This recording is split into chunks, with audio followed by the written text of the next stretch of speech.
The last bit of information was talking about the relationship between the reproductive system and the urinary system. Point being that chondrichthyan fish have a two-part kidney. That part's called the Is it the sexual that's kidney? the sexual kidney. That's the urinary kidney.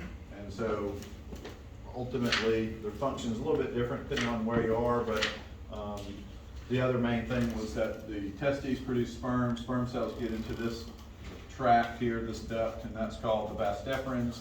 And then the material from the urinary kidney gets into that tract. That's called the mesonephric duct. Same in chondrichthyan fishes. So the next group that's different, of course there's lots of different species of fishes, would be the chondrostean, so paddlefish and sturgeon. So they're similar in that there's a connection, but the kidney doesn't have two distinct portions of it. All right, so for the chondrostean fishes, let's see what I got here.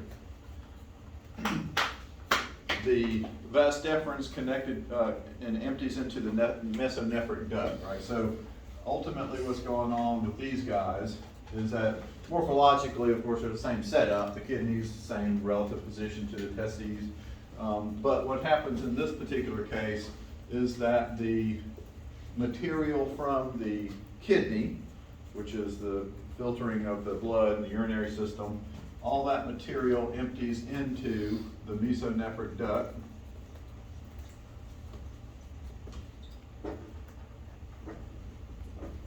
And then the material from the testes empties into the vas deferens. And then the vas deferens empties into the mesonephric duct, more posteriorly. So that's the main difference, right? So the difference is now the products from the testes never interact with the kidney. So they're not passing through the kidney, they're not passing into this part of that duct.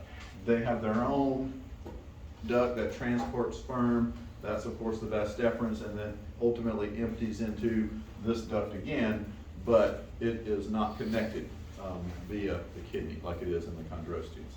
So that's the main difference between the chondrichthyans and the chondrostii, the paddlefish, and the sturgeons. And then the next group,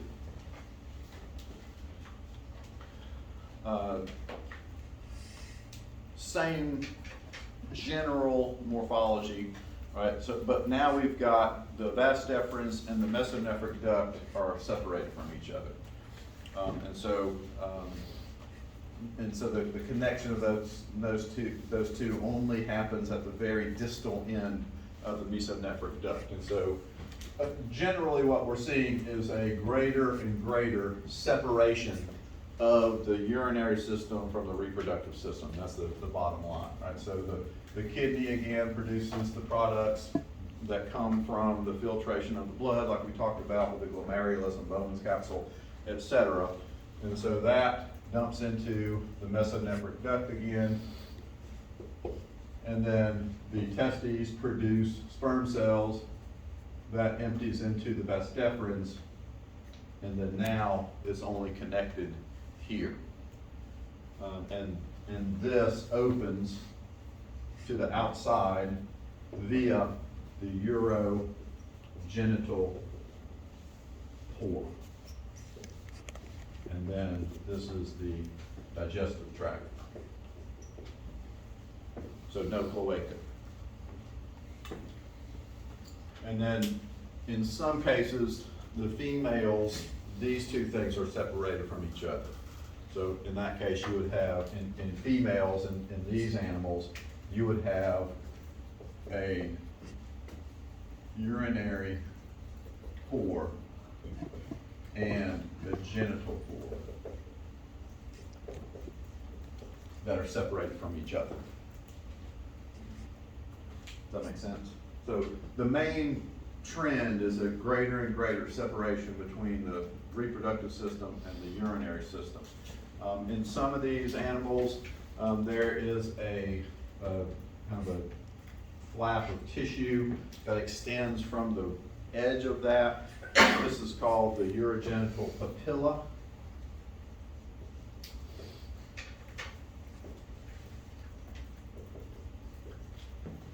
And that's mostly used to direct sperm, which makes sense, right? Because we're talking about animals that mostly have internal or external fertilization. And so one of the can you imagine one of the problems associated with having external fertilization? So you've got ova that are expensive, produced by the females, and then the sperm produced by the males, but they combine in the environment. What's a potential problem with that?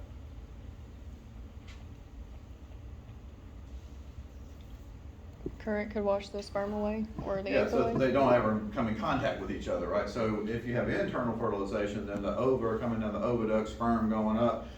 Nearly impossible for an ova to get through if there's sperm present without coming in contact with sperm. But if you're releasing all that to the environment, if you're going to maximize fertilization, which happens outside of the organism, then it's more effective if you have some way of directing that. And so as the female is releasing the ova from the genital pore, the males are releasing sperm from the urogenital pore, but with this urogenital papilla can direct the release of sperm more specifically onto the ova as they're releasing from the urogenital pore of the female. We'll talk about mating and courtship and stuff later, but that's kind of obviously related to that. So that's mostly what I wanted to kind of talk about with respect to the reproductive system, although I'm going to talk about females too because it's a little bit different with them. And there's some differences among the different groups, but this is kind of the main difference among them with respect to how the urinary system is associated with the reproductive system. Does anybody have any questions on that stuff?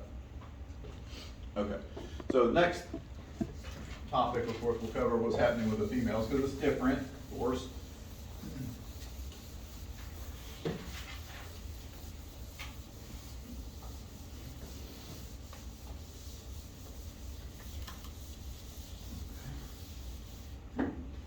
Okay, so for females, of course, the structures are similar, except we're talking about the ovaries, of course, that produce ova.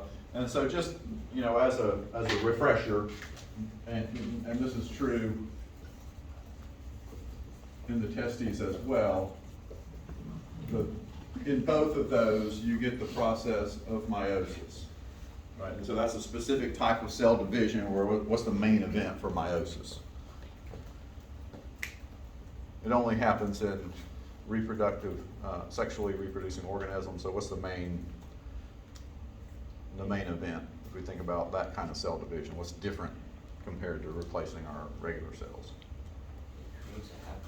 It creates a haploid cell, right? So during the process of meiosis, you go from 2N to N, and then if you're a female, you're producing a haploid ovum. If you're a male, you're producing a haploid sperm cell, and then when those things combine genetic information into one cell, then you get a diploid somatic cell, basically, and then you get cell division, mitosis, to make a larger organism. So that's all happening in the ovaries and in the testes, mostly during the reproductive season. And so in this case, you see the ovaries are well developed, and if you look closer, you'd see individual ova that are present in there, and they'll be released out into the environment and fertilized by the male. So there's a couple of different processes that occur with respect to different types of fishes. So for the chondrichthyan fish, the eggs are released from the ovary, which is not different. That happens without everybody. But then the ovary or the ova are shed into the body cavity. Right, so generally what that means is you've got, so here's our fish, and then here's one of the ovaries, and then inside the ovaries is where meiosis is happening. There's also some other processes that, like including vitellogenesis, where the eggs accumulate fat and yolk, and because these are animals that have, embryos that are going to develop outside, and for the most part, and the embryos have to be nourished. So a lot of other things happening other than just meiosis, but that's part of it. We produce these haploid cells. So you've got the ovaries, and then as the ova mature and become ready they will kind of rupture, the wall of the ovary splits open, and these individual ova are released into the body cavity. So just free in the body cavity. And that process or that condition is called gymnovarian.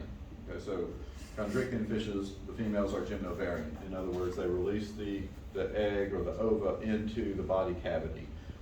And then once that happens, this is not unique, there are other organisms that do that, then the ova enters into the oviduct. And so the oviduct has kind of a funnel-shaped opening, and it's got cilia on the margins of it, and the ovum is now drawn into the oviduct from the body cavity. Okay, so ultimately that's going to happen in all fishes. The ova have to get into the oviduct. Even if you have internal fertilization, that's going to happen, but if you have external fertilization, the same process happens. It will get into the oviduct. Whether it's directly into that or if it's in the body cavity first is the difference between gymnovarian and the other one. And so there's different types of animals if we talk about the chondrichthyan fishes. All right, so if we're thinking about the oviparous ones, which are what? What does that mean? Anybody know what oviparous means? That means they're going to oviposit, which means they're going to do what?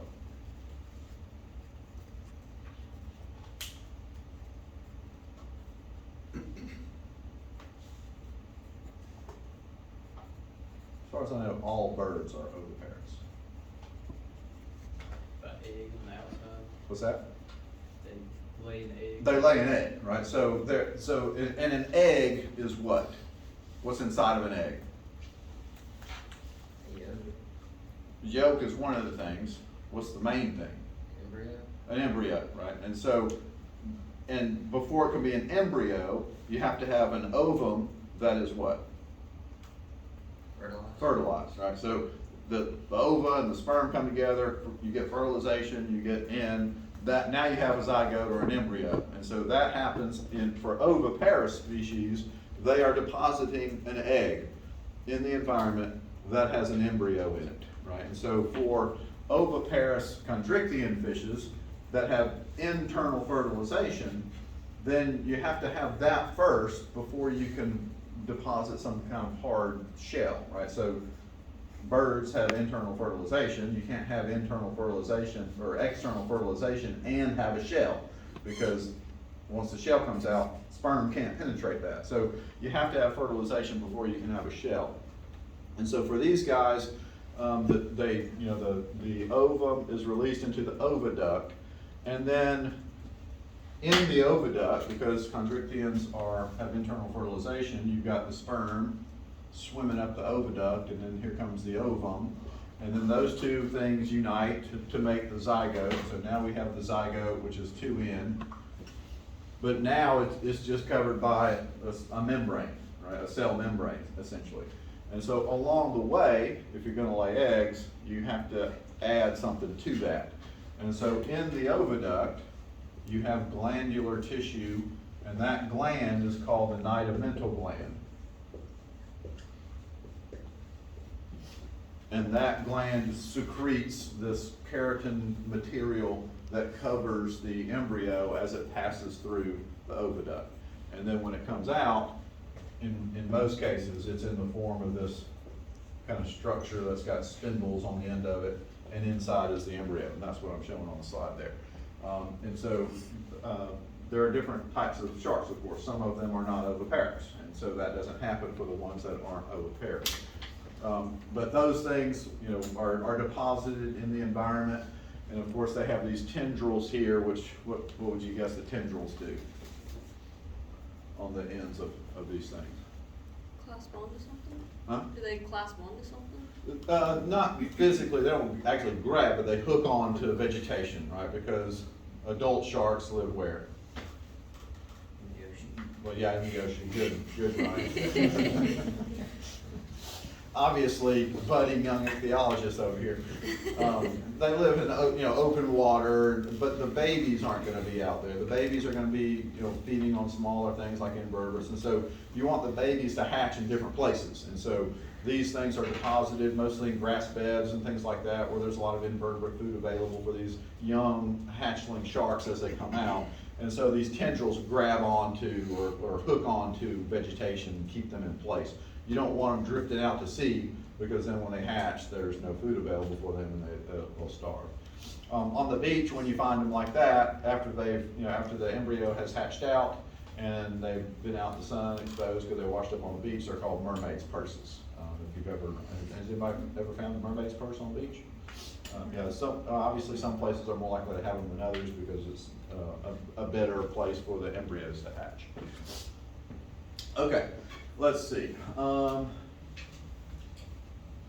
Okay, so the other type of generally the other type of reproductive strategy that we see in sharks is a kind of a form of viviparity.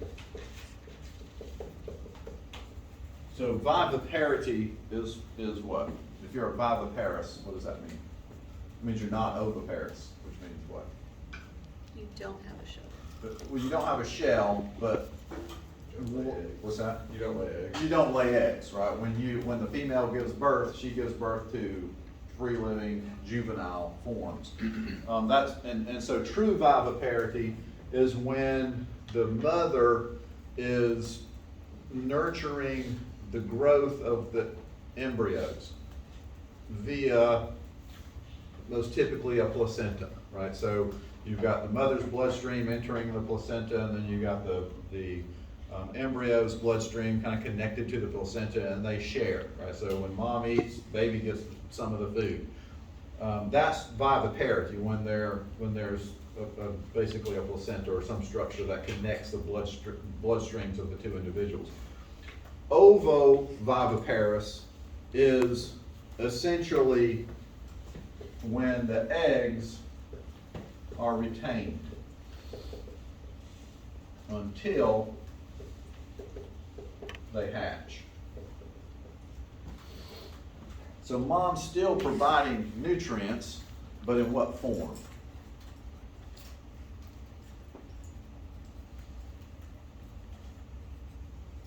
How does the mama bird provide nutrients in the egg? The yolk, same, right? So these animals, they've got internal fertilization, then you get the accumulation of proteins and fats that are nourishing the embryo as they grow and develop, but they are retained in like an expanded region of the oviduct. So they don't come out until after the babies hatch from that. So that's ovoviviparous. So in other words, these animals are also going to give birth to free-living juveniles. They retain the eggs on the inside, so there's no real placenta, but the mama retains the eggs on the inside until they hatch from the eggs and then emerge through live birth. Okay, and so that's basically a PowerPoint version of that. And so here's just one of the bonnethead sharks that was collected and then probably just inadvertently gave birth to a bunch of babies. And so that's what they look like when they come out. So obviously not in the egg. Of course, you can't tell how they've been nourished by looking at what they look like on the outside. But true viviparity is when you have some structure or tissue that connects the bloodstreams. Ovoviviparity is when the offspring is live birth but nourished by a yolk. And here's one in action. And there's a couple of other variations on this main theme. And how long they stay inside the reproductive tract of the female varies quite a bit. Okay, so in bony fishes, you've got different types of bony fishes, and so for the sarcopterygians, which are who? Just as a refresher. Lobefin fishes. The lungfin fishes, the lobefin fishes, the lungfish, and then the chondrosteans, those are paddlefish and sturgeons. They also have the gymnovarian condition, right? Which means that when the ova is released from the ovary, it is released into the body cavity and then ultimately gets into the oviduct. And then for these and for the chondrichthyan fishes, that is going to be released into the cloaca. And then, of course, eliminated from the organism. For teleost, it's different. Some of it's different. The main difference is that the lumen of the ovary is continuous with the oviduct. It's the same. And so the lumen of anything is just the inside of it, right? So if we look at what the ovaries look like in a teleost fish, it looks something like this. So the lumen, the inside lining of the ovaries is the same as the inside of the oviduct. And then this is going to go to the genital pore. And so same process happens. So you've got these developing ova in the main tissue of the ovaries, and then some of them will reach maturity as far as ova goes, and then you get the rupturing of the wall of the inside of the ovary, and then these ova make their way into the lumen. And then when these animals are approaching spawning, you open them up, and this is just full of ova, and you can see that because there's so many, you can see through this, and you can see the individual ova in there, and some you can see that they're clear and they've got fat globules and stuff in them. And so once they're released from the ovary, they go directly into the oviduct, so they're not released into the body cavity. That condition is called cystovarian.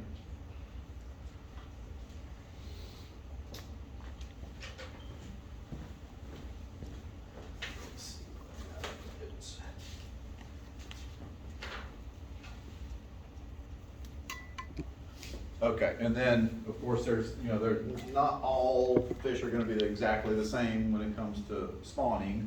Most bony fishes have external fertilization, so these unfertilized eggs are going to be released into the environment where they will combine with a sperm cell that's released from the male urogenital system. And so, but there are some bony fishes that have internal fertilization, and so this process happens here, and so you might have an expanded region of the oviduct where you get little fish growing inside. An example of a fish in Tennessee that does that. Gambusia, mosquito fish. So all the live bears, this is what's happening. Same process, but the eggs again are retained in the oviduct until they burst from the capsule and come out the urogenital pore, the genital pore, and that would be ovoviviparity for these guys also. Okay? Anybody have any questions on that? So for the urogenital system at this point, I mostly want you to focus on as far as the males go, the differences we see across the board from the chondrichthyes and the connectivity of the urogenital systems. And then for the females, the difference between gymnovarian and cystovarian, and ultimately what's happening within the reproductive system. Okay, does anybody have any questions about that? Awesome. In that case, I think I need to shut this down and then open something else. It's called okay, so the next bit of ichthyology is so now we're kind of shifting a little bit into kind of away from morphological stuff into more physiological things. And so I'll talk about, I've mentioned some of the physiological things already, but we'll talk a little bit more about them later. In terms of what animals do with respect to maintaining homeostasis. But the other thing I want to talk about physiological wise is respiration. And so that's what we're kind of getting at now is respiration. And so, of course, a part of that is going to be obtaining oxygen. So that's kind of what we're focused on at this point. Okay, so the main reason why oxygen is important to living organisms is because it is involves the ultimate production of ATP, right? So that's the molecule that our cells use as a source of energy. Capture chemical energy into that form. And the reason why we can do that is because there's two forms of that, right? There's ADP, which is what? Anybody know what ADP is? Adenosine diphosphate. And so this is relatively low energy, but if you add this, then you get ATP, not ATP, but ATP. And then the magic of that is that it takes a lot of energy to do that, but this thing is extremely unstable, which means what? Why is that useful to us? That's how the energy in the P comes off. Yeah, it's easy to get the P off, and when that happens, you get energy. So glucose has a huge amount of energy in it, but it's hard to break it up, right? So it's not accessible. So what we do is take that molecule through a series of chemical reactions to get a bunch of these. And they're high energy, but also very unstable, right? So like drawing a rubber band. Pull a rubber band back, there's a lot of energy in it. All I have to do to get that energy is just let go, and then we're done. Which takes a little bit of energy to contract those muscles to do that, but relative to the amount of energy that went in it, then that's going to be energetically efficient for us. So that's what we're after. We're after the synthesis of ATP and to get as much of it as possible from one glucose molecule. And I put my dilly bob down somewhere. So that's why we're after oxygen, because it's important to this. So ultimately what we're doing, what our cells are doing, is breaking down sugar in the form of glucose, more or less. And so that process, the first part of it is glycolysis. And so that takes glucose, which is a 6-carbon molecule, and breaks it into 2 molecules of pyruvate, which are 3-carbon molecules. And that process produces some ATP. And we talked a little bit about this when we talked about muscle physiology. And so if you're an animal that only needs a little bit of it, then this is appropriate a lot of the time. And so we talked about animals that just kind of mostly sit there, and then you can go get something. And that's anaerobic, right? So that you don't need oxygen for that, because you can get some ATP from this process. If you do that enough, though, in order to keep this part of it going, you have to ultimately do something with this. And so, because this will build up as this process happens. So this is a byproduct of glycolysis.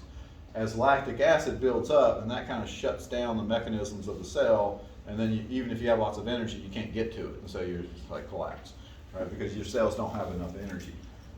And so there's different ways to do that. You can turn that into something else, and so some organisms will turn that into alcohol, and that's called alcoholic fermentation. The only reason why they're doing it is so they can keep this process going, because some of the intermediate molecules that you need for that happen when you take, or are regenerated when lactic acid is turned into alcohol. So, or you can use oxygen to burn it the rest of the way, and then that will kind of automatically kind of lower the levels of lactic acid as you do that, right? So sugar metabolism includes glycolysis, which is the first part, and then you've got Krebs cycle and oxidative phosphorylation, and that's what this is, right? It's the phosphorylation of ADP using molecule as part of the process, using oxygen as part of the process. And so what's happening here is that this stuff, instead of converting it to lactic acid, if you have oxygen available, you can take pyruvate, break it down completely into carbon dioxide and water, and that releases a lot of ATP. And so again, we've got now a high amount of chemical energy that our cells can use. Of course, the challenge is that you have to have this for that to work. If you don't have oxygen, all you can do is this, and that's generally not gonna synthesize enough ATP for you. And so that's one of the, the limitations for endothermic animals. We're endothermic, which means our body temperature is the same, we're constantly generating or producing lots and lots of energy, using up ATP all the time at a huge rate. If you stop the flow of oxygen for only a short period of time, that's it, right? Because you can't generate enough ATP to keep everything going if it's always going full blast. If you're an animal that's ectotherm, like a gar, I can put a gar on the bank of the river and he can last for an hour or two because, metabolism is a lot slower. I don't know what happened. I don't know how to resolve it either. Did I do it?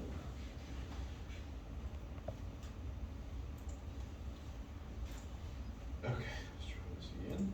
Okay, so that's where we're getting at. So what I want to do first is talk a little bit about just getting oxygen, because it's different for fishes as it is for terrestrial animals, right? Terrestrial animals have a constant high supply of oxygen. The only time oxygen can be limiting is when do animals experience a limited amount of oxygen that are terrestrial?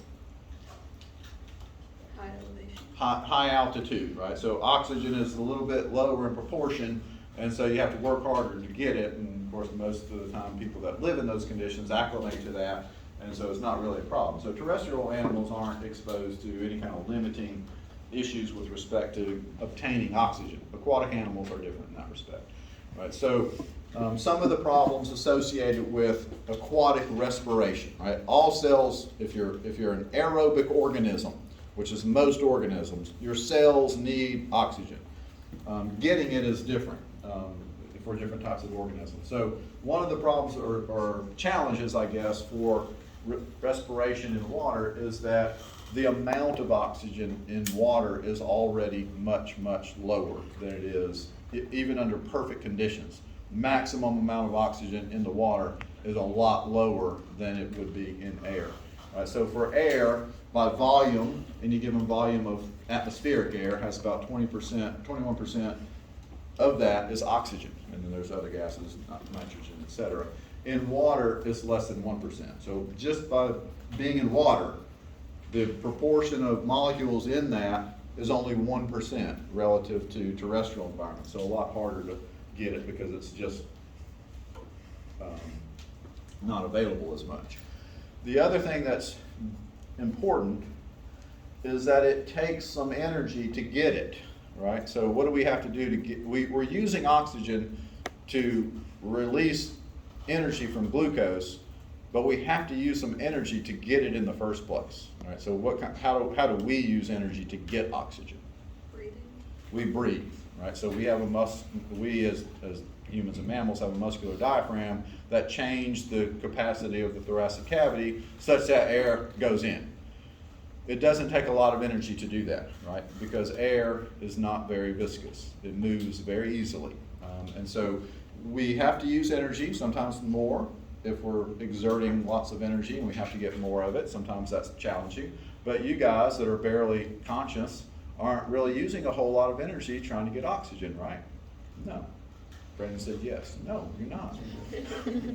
But water is different. Water is much more dense. And so the bottom line is you have to use a lot more energy just to get the oxygen in, right? So for a terrestrial animal, about 1 to 2% of the energy that is released as a consequence of getting the oxygen is used up getting it, right? So you have to pay to play. It doesn't cost very much if you're a terrestrial animal. If you're an aquatic animal, especially fish, that have to move the water, right? So if you're a fish, your gills aren't just flapping in the current. You have to bring it into the buccal cavity, and you're dealing with material that's a lot more dense. It's harder to move. And so for a fish, 10% of the oxygen or 10% of the energy that is released from the breakdown of glucose using oxygen is going to cost them a lot more to get it in there to begin with. So that's a problem for aquatic organisms that at least have to move it. If you're like a salamander tadpole, not salamander tadpole, a salamander larvae with external bushy gills, you don't really have to move the water that much because the gills are out in the water column. So for them, it's different, but for a fish, you have to move the water across the gills and you have to move it pretty efficiently, and that costs a lot more energy to do that.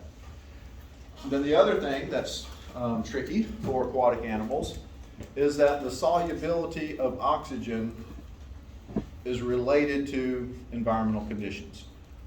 In other words, I guess, and why that's important, right? If the solubility of oxygen decreases, then this number goes down, right? So if like I said, under perfect conditions, the solubility of water and oxygen are such that you get about 1% of that by volume, but there are some environmental conditions that lower the solubility of oxygen in water, and so that number now goes down. It's already not available, and now the solubility makes it even less available because there's less in there.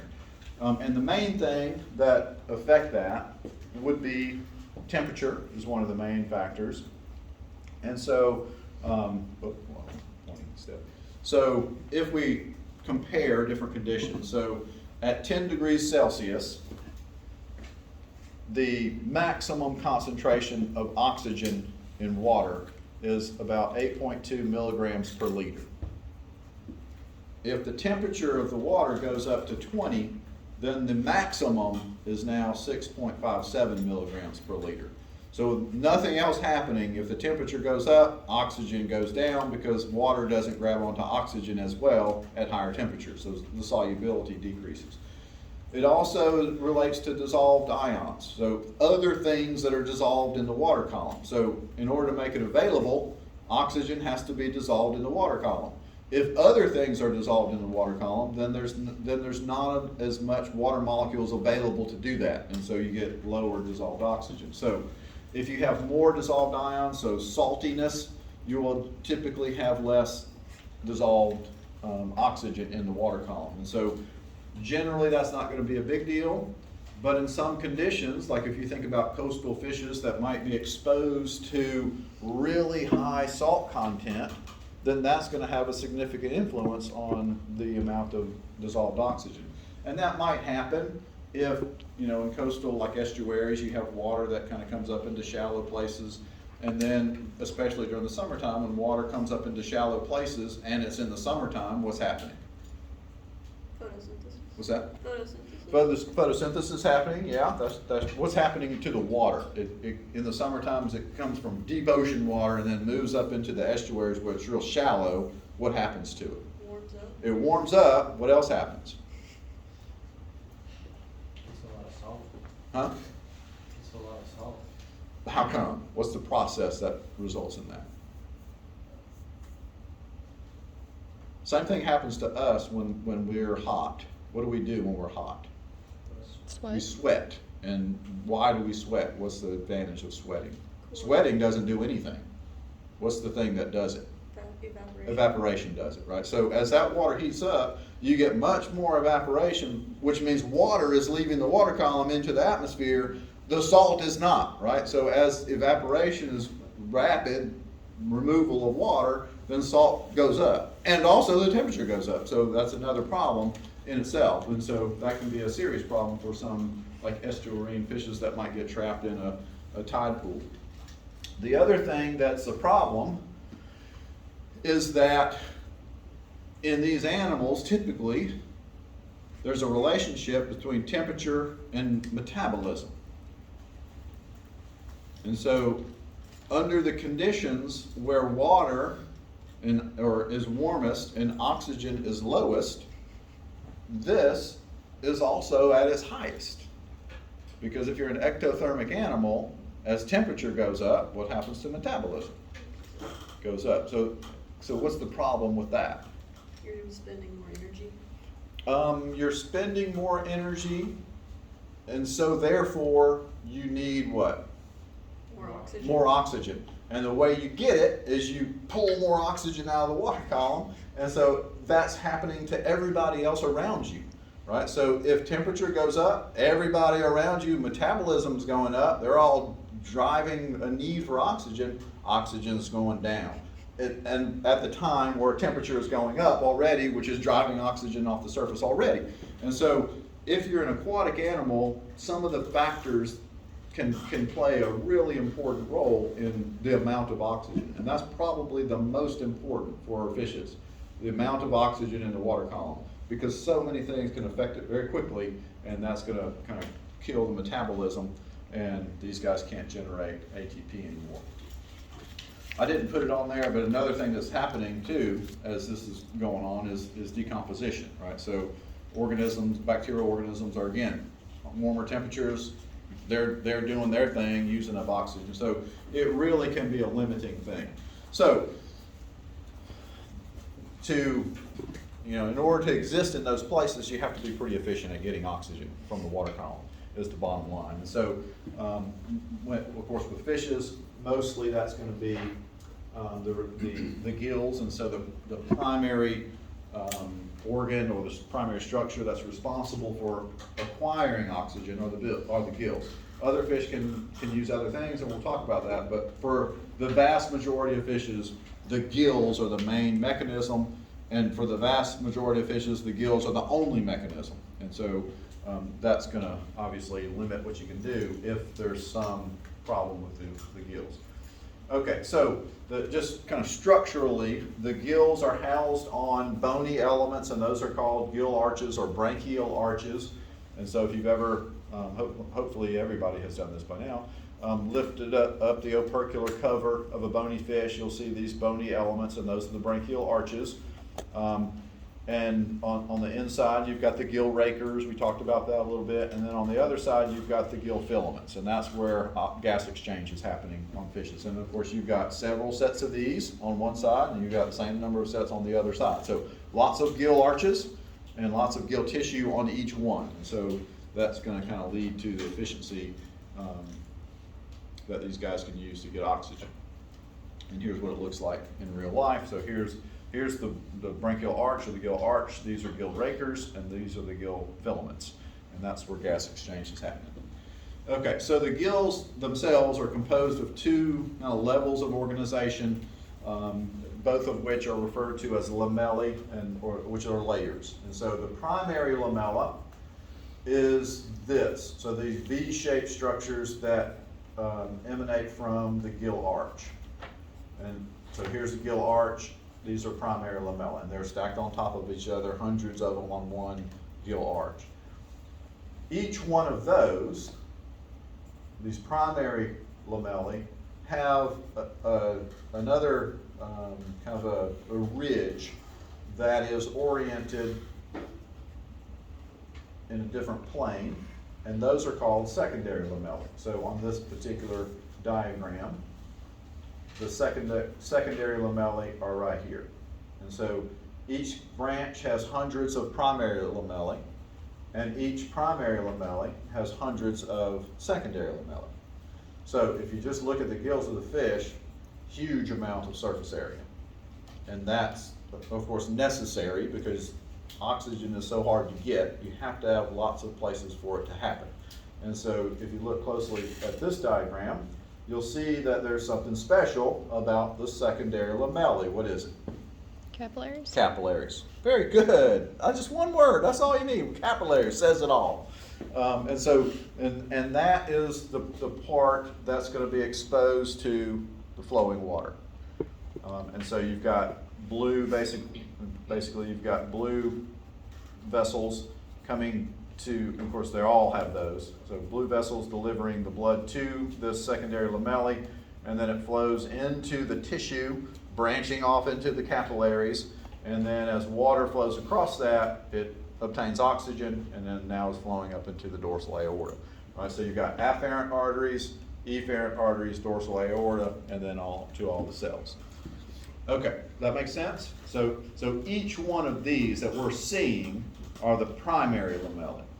You have to have a dissecting scope or microscope to see the secondary lamellae that are in this direction, but they're so tiny because that's where the capillaries are and the gas exchange is going to happen. Okay, yes, sir. So the secondaries are just smaller than the primary? Yes, definitely. So, but they're also arranged in a different plane, right? So here's the primary lamella. And then, well, let me make it a little flatter. So here's the primary lamella, and then the secondary lamella, if we're just looking at it from the side, are these ridges that run the length or the width of that primary lamella. So this is the primary lamella, and these are the little ridges that go that way. And so the blood vessel's coming in here and then going that way into the board, and then water is going to be coming this way, and that's where water and the blood vessels come in contact with each other. And so that's basically what I tried to draw there. That's obviously better than my drawing, but you can see. So this is the primary lamella, and then these are the secondary lamella. You can see there are only a few cells in width, which are the same as the capillary. So there's only enough space for capillaries to get through there. And then as water is flowing between those secondary lamellae, then you get oxygen diffusing into the bloodstream, and then that's delivered to the systems. Okay, that's just all the stuff I said here. Okay, so the other thing I want to talk about is the counter current exchange system that happens in the gills, and we talked about this already when we talked about the gas bladder and the rete mirabile and how that works and why the counter current exchange is important. It's also important in the gills, and so I'm going to save that for next time because I don't have enough time to get into it today. Okay, anybody have any questions on that so far? So today, at 2:30 when you come in, we'll have the lab quiz, families, and then after that we'll do some keying, and then after that you guys can